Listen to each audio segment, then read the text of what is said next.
Vu du ciel, il s'agit d'un paysage de cartes postales, d'une terre prête à germer et à donner les meilleurs produits de la terre qui existent. Nous sommes à Lovo, dans le Congo central, à une centaine de kilomètres de Kinshasa, un site du service national qui ne demande nulle autre chose, si ce n'est l'exploitation agricole. Les engins sont déjà à l'œuvre pour une démonstration sur cet espace de près de 500 hectares. Le lieutenant général, le commandant du service national, Jean-Pierre Kassongo-Kabouik, tâte les sols fertiles de Lovo, mais qui ne reçoit pas assez de pluie. Et pour cause, les microclimats qui impactent le travail de la terre. Les sols, l'eau vaut le sol est formidable, il est bon. Mais le problème, c'est le climat. Il y a un microclimat qui s'est créé ici. Il n'y a pas beaucoup de pluie. Nous avons vraiment un problème de pluie. Un défi à relever, d'autant plus que Lovo est à une centaine de kilomètres de Kinshasa et à près de 40 kilomètres pour accéder à la nationale numéro 1 via Kimpese. L'irrigation peut changer la donne sur place et offrir au Congo central et à Kinshasa des produits agricoles essentiels pour garantir l'autosuffisance alimentaire dans cette partie du pays. Pour avoir de très bons rendements, il faut l'irrigation.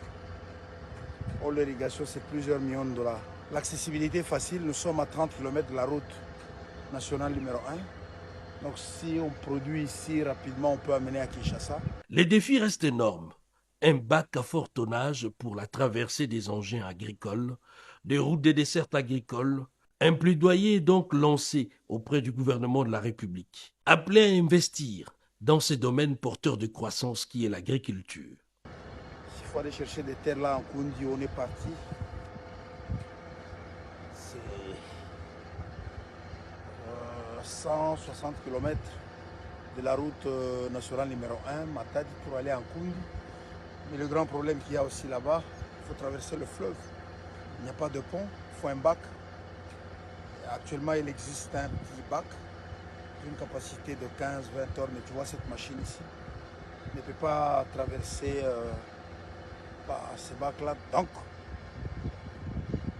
il faut réparer d'abord la route de Kimpese jusqu'à là-bas, 160 km. C'est le premier préalable. Et acheter un grand bac d'une capacité même de 100 tonnes, on jette, on met sur le fleuve. Comme ça peut commencer à transporter les machines.